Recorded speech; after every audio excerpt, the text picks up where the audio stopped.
पहला है, पूरे कॉन्सेप्ट को अच्छी तरह से समझ लीजिएगा, ठीक है, क्योंकि अगर आप समझेंगे नहीं तो वहां पेपर में एक भी क्वेश्चन कर नहीं पाएंगे। Combination reaction,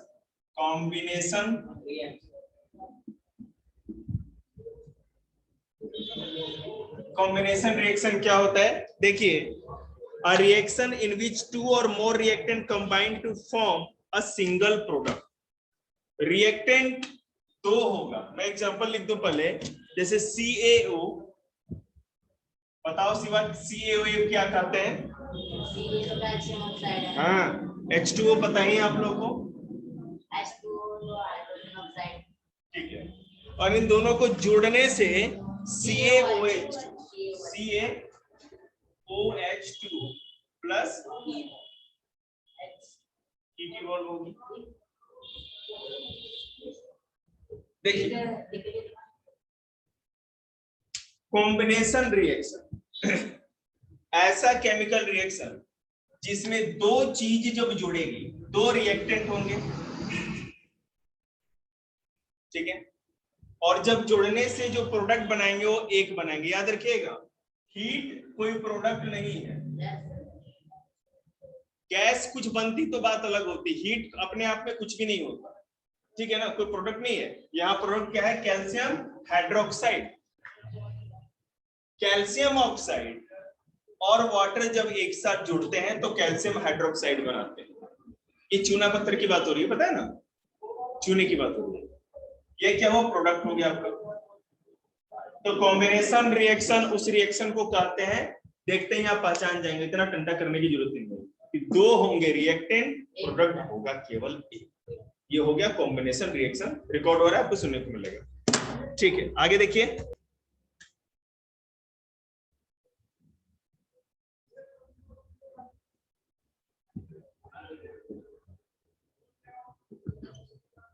decomposition reaction. Decomposition reaction वो रिएक्शन होता है, a reaction in which a single reactant break down to form two or more than two products, ठीक है।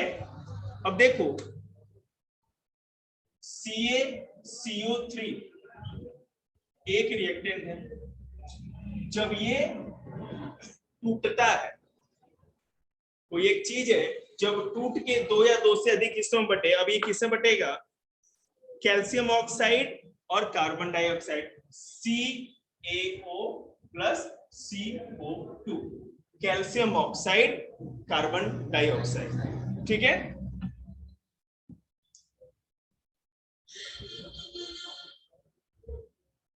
तो आप देख रहे हैं, इसके ऊपर अगर हमने हीट दी, एरो क्यूब, इसका मतलब आपने इस रिएक्टेंट को गर्म किया, गर्म होने के बाद ये कैल्शियम ऑक्साइड और कार्बन डाइऑक्साइड कैसे बना दिया। जैसे मैं आपको बताता हूँ, जो लाइमस्टोन, कैल्शियम CaCO3 मतलब कि चूना पत्थर, लाइमस्टोन, चूना पत्थर को जैसे ही आप गर्म करोगे तो क्या होगा? एक तो कैल्शियम ऑक्साइड मिल जाएगा और दूसरा क्या होगा? CO2 गैस रिलीज होगी। इसके दो तीन एग्जांपल और हैं, आपको नोट्स में सब कुछ मिलेगा। जो तंबाकू की दुकान में नहीं व्हाइट कलर का वो होता है, सफेदी जिससे करते हैं, अरे व्हाइट वॉश दीवालों को पेंट करते हैं। हम लोग जब छोटे थे ना तो ये क्या कहते हैं, इस मौसम, ये सब चीजें, ये सब नहीं थी, चूना पत्थर ही था। किसी को अगर घर में सफेदी या पेंट कराना होता था तो रात भर पहले बाल्टे में ना वो डाल के रख देते थे, चूने के वो ढेले आते थे बड़े बड़े, उसको डाल देंगे, वो पिघल जाएगा, बिल्कुल पाउडर जैसा हो जाएगा, फिर उसको घोल बना करके जो भी कलर मिलाना मिला दीजिए, और नहीं तो व्हाइट करना तो सीधे इसी तरह उठा के कर दीजिए जी।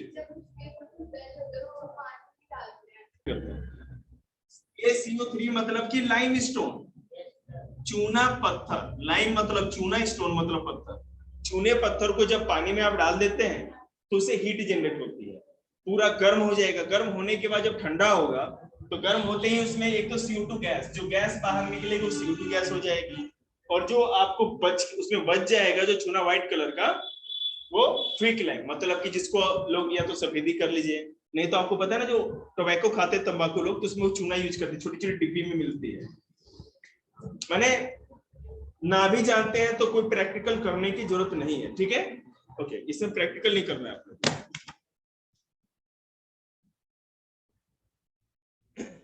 तो डिकम्पोजिशन रिएक्शन मैंने आपको बताया।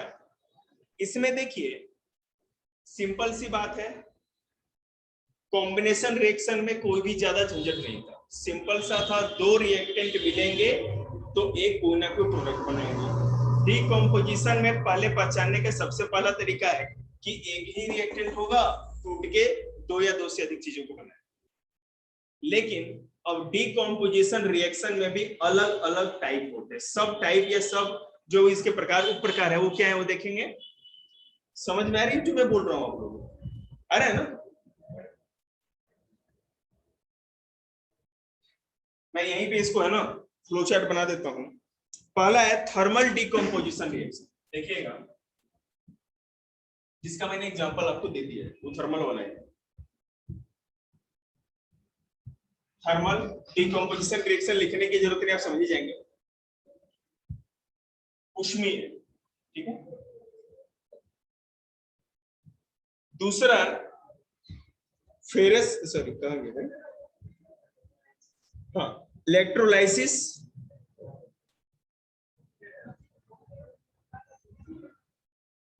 तीसरा जो है आपका फोटोलाइसिस, है ना, फोटोलिसिस या फोटोकेमिकल कुछ भी कर सकते हैं।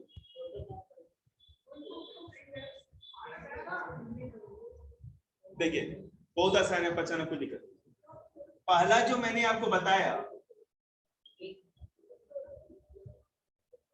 ये था थर्मल वाला, CaO + CO2। जब यहां पर देखिए किसी भी केमिकल रिएक्शन के लिए एनर्जी की रिक्वायरमेंट है, ठीक है। या तो आप बाहर से उसको दो, सूरज की धूप लगाओ, इसमें क्या होगा, इलेक्ट्रिक करंट देकर के हम वो रिएक्शन कराते हैं। इसमें क्या होगा, सूरज की रोशनी पड़ने पे ही वो केमिकल रिएक्शन हो जाएगा। और इसमें क्या हो रहा था, हीट हम दे रहे थे।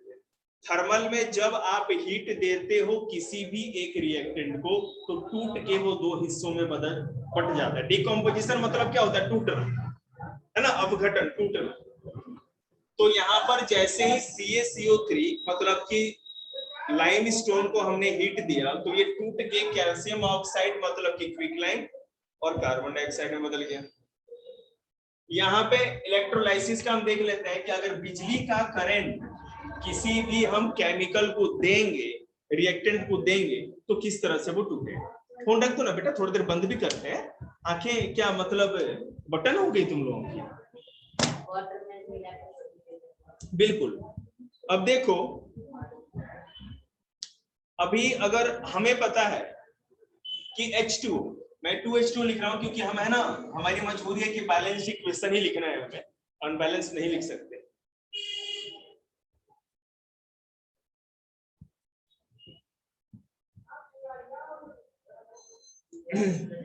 टू H2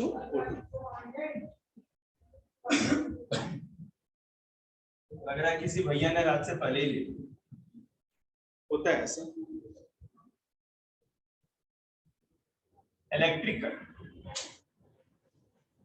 हमें पता है कि जो वाटर या पानी है दो गैसों से मिलके बना हुआ, प्योर केवल दो गैसों से मिलके बना था और कुछ भी नहीं था। वो क्या है, दो गैस, एक है हाइड्रोजन और दूसरा ऑक्सीजन।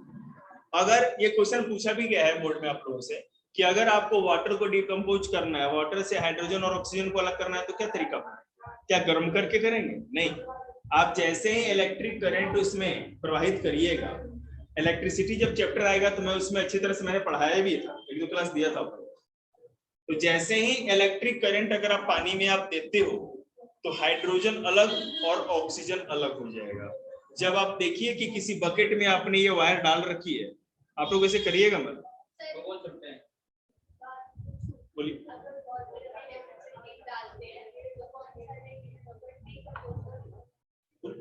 तो मैं पढ़ा इलेक्ट्रोलाइसिस, वही तो पढ़ा रहे हैं बेटा, वही तुम कर रहे हैं। तो आप अगर बकेट में वो वायर डालते हो, पानी में वायर डालते हो, तो जब तक पूरा पानी खत्म नहीं होता, पानी पूरा खत्म हो जाएगा, आपको पता है एक बार इवेपोरेट होके खत्म हो जाएगा। तो मान लीजिए कि एटमॉस्फेयर में सारा का सारा उस पानी का ऑक्सीजन और हाइड्रोजन चला, बबल्स नहीं बेटे, ये तो आप जब जब आप उबालोगे तो वाटर वेपर बन के होगा, वो तो बात ही अलग है। वो भी उसमें हाइड्रोजन और ऑक्सीजन अलग नहीं होता, लेकिन अगर इलेक्ट्रिक करंट डालते ना तो हर वाटर के मॉलिक्यूल की बॉन्डिंग को ही तोड़ देता है। पानी लिक्विड में क्यों है? क्योंकि एक फोर्स जो होता है दोनों को जोड़ के रखता है, हाइड्रोजन और ऑक्सीजन एक साथ जुड़े हुए हैं। इलेक्ट्रिसिटी क्या करता है? उन दोनों के बॉन्डिंग को तोड़ देता है। अब जैसे ही बॉन्डिंग तोड़े तो हाइड्रोजन भी एक गैस हो गया, ऑक्सीजन भी हो, दोनों गैस है तो हम उड़ गए। ठीक है, यहाँ पर वही बताया कि जब हम किसी भी रिएक्टेंट को इलेक्ट्रिक करंट देते हैं और अगर वो डिकम्पोज हो जाता है और दो प्रोडक्ट बनाता है तो इस तरह के रिएक्शन को इलेक्ट्रोलाइसिस डिकम्पोजिशन रिएक्शन कहते हैं। ऐसा डिकम्पोजिशन रिएक्शन जिसमें इलेक्ट्रिक करंट अप्लाई हो रहा हो, as a source of energy electric current होता है।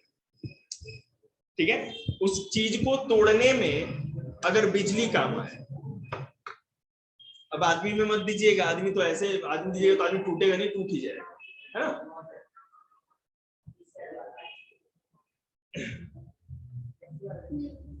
ठीक है, अब फोटोलिसिस या फोटोकेमिकल डिकम्पोजिशन रिएक्शन जो है, अब देखो कि यहां मैं कर दूं इसको, 2AgCl AgCl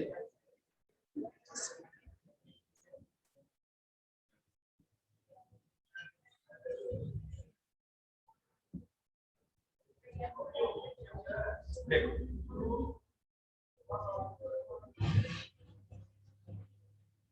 अब देखिएगा यहाँ पर जो हो रहा है ये तीसरा वाला मैंने फोटोलिसिस या फोटोकेमिकल डिकम्पोजिशन रिएक्शन, इसमें इस एरो के ऊपर जो लिखते हैं वो सोर्स ऑफ एनर्जी होता है।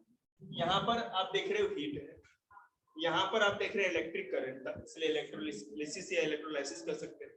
और यहाँ पे सनलाइट है, जब सूरज की धूप में, सूरज की रोशनी में AgCl2 मतलब क्या होता है? Ag आयरन होता है। हमको तो आज सुनाई पड़ा, भैया लोग को पढ़ाए भाई, 10 क्लास दिए हैं, इनके न्यूरॉन में डाल दिया है चैप्टर, ऐसा नहीं है। नहीं वो तो बहुत कम क्लास लेते थे। सिल्वर क्लोराइड, Ag सिल्वर का होता है, OG किसका होता है मुझे नहीं पता। Ag सिल्वर का होता है, Cl क्लोराइड है। सिल्वर क्लोराइड हमारे पास था, इसको हमने लेकर के धूप में रख दिया। अब धूप में रख दिया तो क्या हो गया, एक तो यहाँ Ag मतलब कि सिल्वर अलग हो जाएगा और क्लोरीन गैस जो इसके साथ मिली हुई थी वो छुमंतर हो जाएगा। बात समझ में आ रही है आपको? क्लियर है? सिल्वर क्लोराइड है, एक साथ जुड़ा हुआ है, जैसे ही सूरज की रोशनी में रखेंगे तो ये टूट जाएगा तो एक चीज दो हिस्सों में टूट जाएगी। Ag सिल्वर इधर हो गया और जो क्लोरीन है वो भी अलग हो गई, ये अलग अलग हो जाएगा, गैस निकल जाएगी। सूरज की धूप में अगर रख देंगे तो सीधे का सीधे आपको सिल्वर आपके पास आ जाएगा, क्योंकि क्लोरीन तो फिर हवा मिल गया ना। 2Ag का क्या मतलब है? ये बेटा सिल्वर ही है, हमने ये बैलेंस किया है ना, हम अनबैलेंस नहीं लिख सकते। ठीक है, तो भाई एक बात बताइए कि कॉम्बिनेशन डिकम्पोजिशन समझ में आ गया आप लोगों को? ठीक है, इसके ऊपर प्रैक्टिस के लिए बहुत सारे, चुप भी रहो भाई थोड़ा। नाम तो सिल्वर क्लोराइड तो होता ही ना।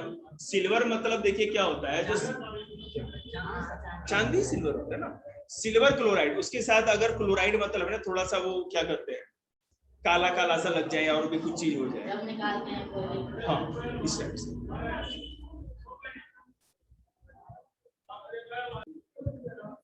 देखिए डिस्प्लेसमेंट रिएक्शन, ये क्या होता है?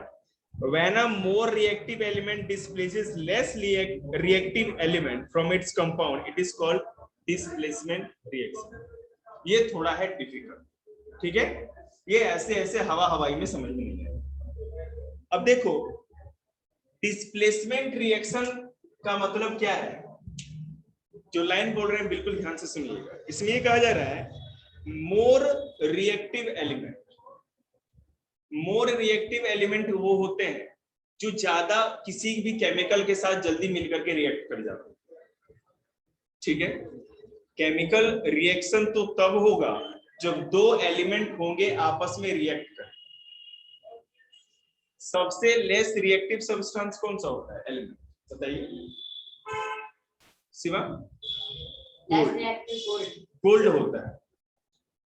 जब सोने की खुदाई होती है ना, बिल्कुल मिट्टी में ऐसे ही होता है, किसी भी चीज के साथ मिक्स नहीं होता। पानी में मिट्टी धो, सीधे सोने के टुकड़े छोटे छोटे कण होते हैं, मारुति निकल गया, ठीक है, किसी के साथ रिएक्ट ही नहीं होता है, बिल्कुल प्योर हालत में मिलता है। हाँ नहीं करें, समझ रहे हैं? तो यहां पर हम बात करें डिस्प्लेसमेंट रिएक्शन, मतलब जो मोर रिएक्टिव सब्सटेंस, जो बहुत तेजी से रिएक्ट कर जाता है किसी भी चीज के साथ। अरे हमें बोलने दो ना, अपना ज्ञान अपने पास रखो, पूछे तब तक तो मुंह बनता सबका। When a more reactive element displaces less reactive element, जब more reactive element less reactive element को displace कर दे तो किसी भी कंपाउंड में, तो इसी को डिस्प्लेसमेंट रिएक्शन कहते हैं। मैं एग्जांपल देखिए आपको समझ। एक होता है सिंगल डिस्प्लेसमेंट, लिखने की जरूरत नहीं, और एक होता है डबल। एक होता है सिंगल डिस्प्लेसमेंट और एक डबल डिस्प्लेसमेंट। ये क्या होता है देखिए, देखो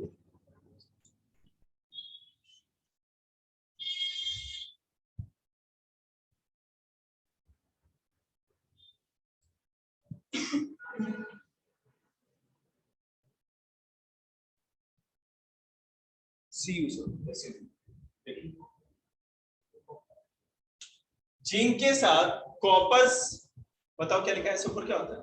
SO4 सल्फेट। ये यहाँ पे तो सल्फेट है, कॉपर सल्फेट। यहाँ पर सल्फेट होगा तो कहां पर वो क्या कहते हैं, गुलाटियां मार जाएगा हमारे भाई। देखिए Zn refers to zinc metal होता है, और ये कॉपर के साथ ऐसे पर कॉपर सल्फेट। जिंक जब कॉपर सल्फेट के साथ आप मिला देते हैं, जिंक है कॉपर सल्फेट के साथ जब आपने मिला दिया, ठीक है, जो कि कॉपर सल्फेट एक्वस होता है, वो चीज मिल जुड़ी हुई है, तो ये जिंक सल्फेट और कॉपर मेटल बनाता है। अब क्या हुआ, ये जो SO4 है ना, यहां से उड़ करके यहां चला गया। ध्यान दीजिएगा, रिएक्ट होने के बाद जो प्रोडक्ट मिला, तो कॉपर से ये जिंक ट्रांसफर होके किस पे चला गया, SO4 ट्रांसफर होके जिंक पे चला गया। मैंने आपको बताया था कि ऐसा रिएक्शन जिसमें मोर रिएक्टिव एलिमेंट जो फिर बीच में क्यों बोलते हो, तुम ही आ जाओ। More reactive element less reactive element को डिस्प्लेस कर देता है। डिस्प्लेस करना मतलब उसको वहां से हटा देना। यहां पर कॉपर लेस रिएक्टिव है या मोर? लेस। कॉपर है लेस और जिंक है मोर। जिंक मोर रिएक्टिव है, ठीक है, तभी उसने क्या किया, यहां से SO4 को जो लेस रिएक्टिव है कॉपर के, कॉपर लेस रिएक्टिव है, कम रिएक्टिव है, तो कॉपर से इसको डिस्प्लेस कर दिया, हटा दिया, किक मारा, मुक्का मारा, बोला कि भाई हट, तू यहां नहीं रह सकता, मैं ज्यादा रिएक्टिव, ठीक है ना, तो और वहां से लेकर के हटाया, तो किसके पास, इसी के पास। दो ही एलिमेंट है, वहां से जाएगा तो इसी के पास आएगा, तीसरा कोई जगह नहीं इसके पास। समझ में आ रहा है? फिर से समझाओ एक बार और समझो। डिस्प्लेसमेंट रिएक्शन वो रिएक्शन होता है जिसमें मोर रिएक्टिव जो एलिमेंट होता है लेस रिएक्टिव एलिमेंट को डिस्प्लेस कर देता है, ठीक है। तो भैया Cu जो है वो तो वैसे ही रहेगा, इसके साथ जो चीज जुड़ी हुई है उसको तोड़ देगा SO4 को और अपने पास ले। तो यहां पर मोर रिएक्टिव कौन सा हुआ, जिंक या कॉपर? जिंक। और लेस रिएक्टिव कॉपर। आ रहा समझ? ठीक, देखो जिंक बीइंग मोर रिएक्टिव, ये सारे नोट्स में लिखे हुए हैं, आपको कुछ भी दिमाग नहीं लगाना है, घर पे थोड़ा है ना, बस आधा घंटा देखे एक बार रीड कर लीजिए। जिंक जो है यहां पर मोर रिएक्टिव है, और कॉपर लेस, इसलिए जिंक ने कॉपर से वो सल्फेट को हटा दिया, डिस्प्लेस कर दिया और अपने पास हो गया। बस सिंपल सी बात है। हम बता रहे हैं सिंगल डिस्प्लेसमेंट रिएक्शन। अब इसमें और उसमें क्या अंतर, ये थोड़ा देखिए। डिस्प्लेसमेंट समझ में आया? तो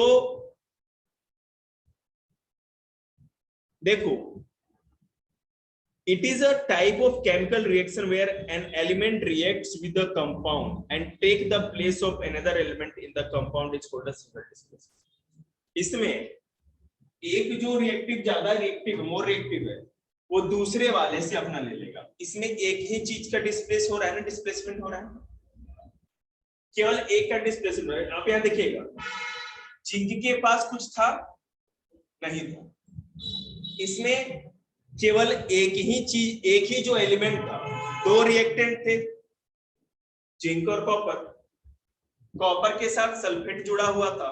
तो सिंगल डिस्प्लेसमेंट रिएक्शन इसलिए कह रहे हैं क्योंकि कॉपर से चीज हटाई गई लेकिन जिंक से कोई भी चीज नहीं हटाई गई, केवल एक ही एलिमेंट से चीज को डिस्प्लेस किया गया है, इसलिए सिंगल डिस्प्लेसमेंट था।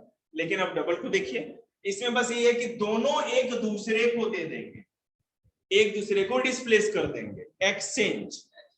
बिल्कुल। अब देखो, अगर मैं कहूं BaSO4 Na2SO4 Na2SO4, तुम लोग को मजा नहीं आता ये सब फॉर्मूला में, इसीलिए तो पीछे रह जाते। मजा आना चाहिए आप लोग को। क्या देखिए, सल्फेट क्या होता है कि सल्फेट जब रिएक्ट होता है ना, रिएक्शन होगा तब वो सल्फेट बनता है। इसमें आपको बता रहा हूं, सल्फर से ही सल्फेट बनता है। सल्फर मुक्त अवस्था में रहेगा, अलग रहेगा। अब डबल डिस्प्लेसमेंट था, मैंने बता Na2SO4, उसके बाद क्या है BaCl2, किसमें बदल गया, ये एक्सचेंज कर लेंगे एक दूसरे को, BaSO4 हो जाएगा प्लस Na2 2NaCl हो गया सीधे क्या? अरे हम बैलेंस किया है ना, ठीक, 2NaCl।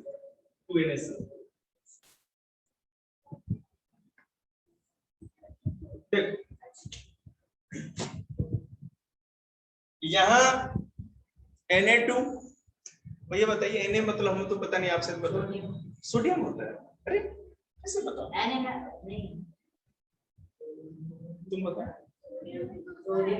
अच्छा, तो यार लग रहा है कि हॉटशिप पे केबीसी खेल रहा है, घबरा जा रहा है क्वेश्चन का जवाब देने के लिए। इतना तो मैं भी नहीं कर रहा था। Na2SO4 सोडियम सल्फेट, ठीक है, ये हो गया हमारा sodium sulphate. BaCl2 barium chloride, Ba refers to barium, ये क्लोराइड, बेरियम क्लोराइड। अब सोडियम के साथ सल्फेट है और बेरियम के साथ क्लोराइड। जब आपको ऐसा इक्वेशन देखने को मिले कि ये आपस में इंटरचेंज कर ले रहे हैं, ये Cl2 Na के पास आ गया, यहाँ पे लगा दिया, बैलेंस कर दिया है, Na के साथ क्लोरीन आ गया ना, सोडियम के साथ, और यहाँ पर देखिए जो SO4 था वो बेरियम पे चला गया, BaSO4 हो गया ना, इंटरचेंज हो गया एक दूसरे का। तो जब भी ऐसा कोई केमिकल रिएक्शन हो कि उनके जो भी आयंस होते हैं, ये आयन कहे जाते हैं, आयंस, इंग्लिश हिंदी दोनों में आयंस ही कहते हैं, इंटरचेंज हो जाए तो इसको डबल डिस्प्लेसमेंट, क्योंकि यहाँ से बेरियम को भी लात मार के क्लोराइड हटाया गया है और यहाँ पे सोडियम के साथ भी सल्फेट को लात मार के हटाया गया, तभी तो जगह बनी है और एक दूसरे की जगह इन्होंने ले ली, इसी को डबल डिस्प्लेसमेंट रिएक्शन, ठीक है। कहा जा रहा है the process in which oxygen is added to a substance, the process in which hydrogen is removed from a substance, or the process in which a substance loses electron। देखिए, इसका 3 condition है। हम कहें कि किसी भी चीज का ऑक्सीडेशन हो रहा है, इसका मतलब कि पीछे प्लीज, किसी भी चीज में ऑक्सीजन जुड़ रहा है, गेन हो रहा है, ठीक है, या हाइड्रोजन जा रहा है, माइनस हो रहा है मतलब खत्म हो रहा है, या कोई भी आयंस जो होते हैं बढ़ते हैं, जुड़ते हैं, इलेक्ट्रॉन्स,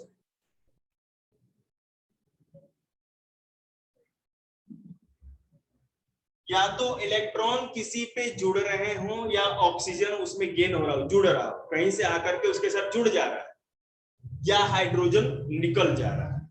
हाइड्रोजन का निकलना और ऑक्सीजन का जुड़ना, यही ऑक्सीडेशन होता है, ठीक है, और जस्ट अपोजिट, ऑक्सीजन का निकलना और हाइड्रोजन का जुड़ना, ये होता है रिडक्शन। सिंपल सा कॉन्सेप्ट।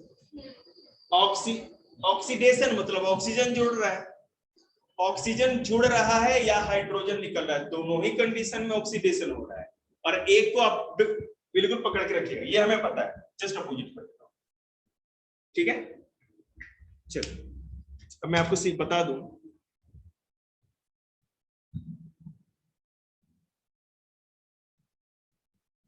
केमिकल इक्वेशन बना के आपको दिखा देता हूं। देखिए 2CO प्लस O2, ठीक है, 2CO,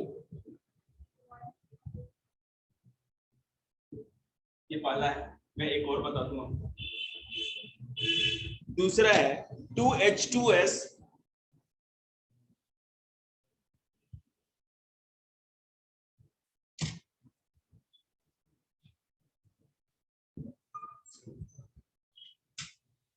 to S plus 2H2।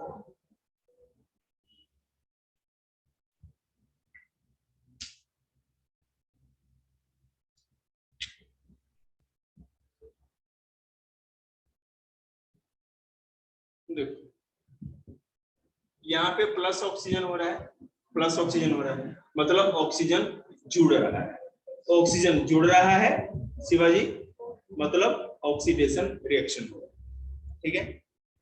इसी में आयंस भी अगर मान लीजिए जुड़ रहे हैं, जैसे देखिए जिंक हमारा है, हम इसमें Zn प्लस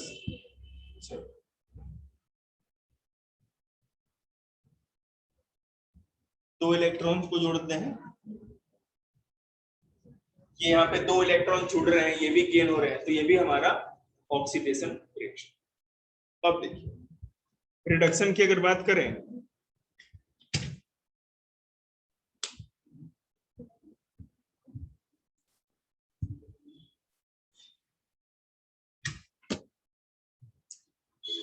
तो ये वाला एग्जांपल अच्छा रहेगा, 2Na plus 2Na plus H2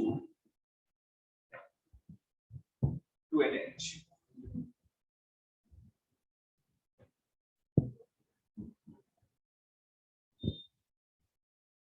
sodium के साथ यहाँ हाइड्रोजन जुड़ रहा है, रिडक्शन में हाइड्रोजन जुड़ता है ना, हाइड्रोजन जुड़ेगा, हाइड्रोजन जुड़ेगा, ऑक्सीजन घटेगा, निकलेगा उसमें से, हाइड्रोजन जुड़ रहा है, रिडक्शन रिएक्शन इस तरह को समझ में आ जाएगा। एक्सोथर्मिक एंड एंडोथर्मिक रिएक्शन सबसे इंपॉर्टेंट देखते हैं। एंडोथर्मिक, एक्सोथर्मिक ऐसा केमिकल रिएक्शन होता है जिस रिएक्शन में हीट वो एब्जॉर्ब करता है, हीट रिलीज होती है, ठीक है। और एंडोथर्मिक ऐसा रिएक्शन होता है जब होता है तो हीट वो क्या करता है, लेता है, एब्जॉर्ब करता है, ये देता है, रिलीज करता है, और एंडोथर्मिक में हीट एब्जॉर्ब, समझ में आ रहा है। मैं एक क्वेश्चन दिखाता हूं आपको, देखिए बर्निंग ऑफ नेचुरल गैस, देखिए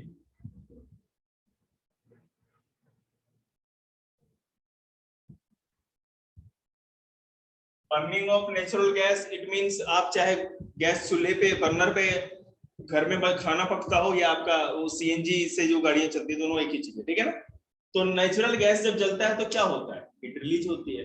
ऐसा तो नहीं होता ना कि जैसे आप बर्नर ऑन करते हैं, मम्मी खाना बनाने के ऑन करती है, घर की पूरी बिजली पूरा तेल पेट्रोल सब खुद पी जाता है, वो तो हीट देता है, बाहर निकलता है ना, तो नेचुरल गैस जब भी चलेगा तो हीट बाहर देगा, ठीक है। अब इसके केमिकल इक्वेशन देखते हैं। जैसे कि नेचुरल गैस में मीथेन भी आता है, आपको पता ही होगा, CH4। कार्बन का एक और हाइड्रोजन के 4 एटम जब जुड़ते हैं तो मीथेन का एक एटम बनाते हैं। इस तरह समझने, इसीलिए ये केमिकल इक्वेशन लिखा जाता है। CH4 मीथेन बनाया तो आप खुद समझ जाइए कि ये कार्बन और हाइड्रोजन के मिलने से बना, ठीक है। अगर हम, और जब भी कोई चीज जलेगा तो कैसे जलेगा, ऑक्सीजन के बिना तो जल नहीं सकता। तो मीथेन को जब ऑक्सीजन के प्रेजेंस में लेके आते हैं और जब हम उसको हीट देते हैं तो क्या होगा, उसमें आग लगती है। जो 4 है सी के उस साइड होता तो क्या मतलब, तो कार्बन का 4 है उस साइड होता यहाँ। तो मतलब कि कार्बन के 4 और हाइड्रोजन के 16 एटम मिलके काम कर रहे हैं। तो नंबर, हाँ, इनटू ये 16 हो गया, ये इसमें 4 हो गया और नीचे से पावर इसकी होती है। देखिए अगर ये सी के नीचे होता तो ऐड हो जाते। हाँ बिल्कुल।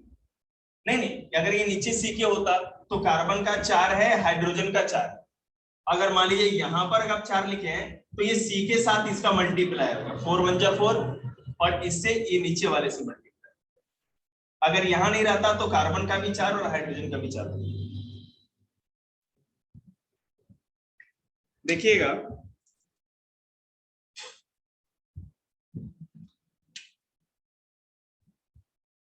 जब मीथेन को ऑक्सीजन के साथ रिएक्ट कराते हैं, ठीक है, तो कार्बन डाइऑक्साइड गैस रिलीज होती है और हीट भी रिलीज होती है। दिख रहा है, इसमें हीट रिलीज हो रही है। ये हो गया आपका एक्सोथर्मिक, सॉरी 2H2, मैं पूरा नहीं, 2H2 प्लस हीट भी है ना, मतलब कि इनको जलाने के बाद जो 2H2O है ना, वो वाटर बनेगा 2H2O। तो आप कहेंगे सर जी गोबर गैस पे या इस पे खाना बनता है तो कहाँ पानी कहाँ आता है, वो इवोपरेट हो जाता है वाटर वेपर के रूप में। जो पानी रिलीज हो रही है 2H2O, मीथेन को ऑक्सीजन के साथ जोड़ के जब आप जलाते हो तो पहले तो कार्बन डाइऑक्साइड गैस निकले, दूसरा क्या होगा कि वाटर रिलीज होगा, लेकिन वाटर लिक्विड में नहीं, मतलब वाटर वेपर में हो जाएगा। और हीट, उसको जलाएंगे तो आप हाथ रख के देखो, मतलब हाथ नहीं बर्तन रख के देखो, आपको गर्माहट का एहसास होगा, है ना। और ना मानो तो हाथ भी रख के देखो। बोलो ना, बोलो जी। देखिए ये आपको समझ में आया आप लोगों को, ये वाला एक्सोथर्मिक समझ में आया, बोलो। यहाँ पे मीथेन को ऑक्सीजन के साथ हमने जलाया, ठीक है, तो उससे कार्बन डाइऑक्साइड गैस रिलीज हुई, वाटर इवोपरेट हुआ, मतलब वाटर वेपर या वाटर कह सकते हैं, और साथ ही साथ हीट भी रिलीज हुई। तो एक्सोथर्मिक में था कि जब केमिकल रिएक्शन होगा तो हीट बाहर आएगी, इवॉल्व होगी, बाहर निकल के आएगी। और इंडोथर्मिक में क्या होगा देखिएगा, इसका मैं एग्जांपल दूं, 2HgO। अब इसका तो चंचल ही बताएंगे ये क्या होता है, मुझे तो पता ही नहीं। HgO किसका होता है, Hg किसका फॉर्मूला होता है, H हीलियम का होता है Hg। अरे बाप रे बाप, पहली बार सुना है, पूरा चैप्टर करा दिया, करे पहली बार। भैया आप भी पहली बार सुने हैं क्या?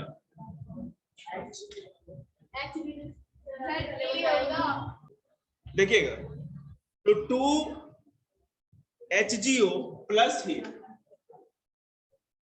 हमने मरकरिक ऑक्साइड के साथ जब हीट मिक्स किया, मतलब हीट मिक्स किया मतलब हीट के साथ इसको एक साथ किया है, हीट हमने दिया है, प्लस हीट मतलब कि आग पर रख के गर्म किया, बर्नर जलाया, तो हीट ये आप एब्जॉर्ब करेगा, हीट एब्जॉर्ब करेगा ना। आप किसी चीज को हीट कर देते हैं तो हीट वो एब्जॉर्ब करता है, सोखता है, अवशोषित करता है, ठीक है। और उसके बाद इसने क्या कर दिया, मरकरी और ऑक्सीजन को अलग अलग कर दिया, 2Hg प्लस O2, ठीक है। मरकरिक ऑक्साइड के साथ जैसे ही आपने हीट दिया, मतलब उसको गर्म किया, तो मरकरी अलग हो जाएगी और ऑक्सीजन गैस उससे बाहर हो जाएगी, बिल्कुल बाहर, उस कंपाउंड से बाहर निकल जाएगी।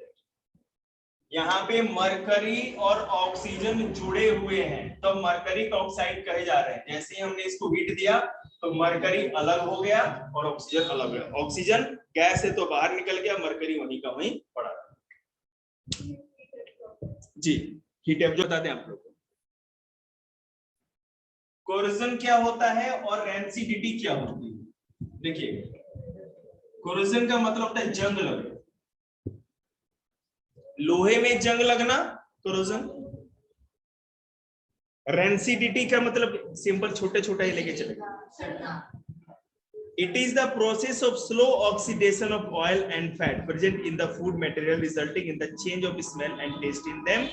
ठीक है, मतलब कि कोई भी फूड आइटम है उसके अंदर ऑयल या फैट होता है, वो धीरे धीरे जब सड़ती है ना, धीरे धीरे ऑक्सीडेशन होगा। तेजी से ऑक्सीडेशन हो तब तो कोई दिक्कत नहीं, और धीरे धीरे ऑक्सीडेशन होगा तो रॉटिंग होने लगेगी, सड़ने लगेगी। यही था पूरा चैप्टर, खत्म हो गया।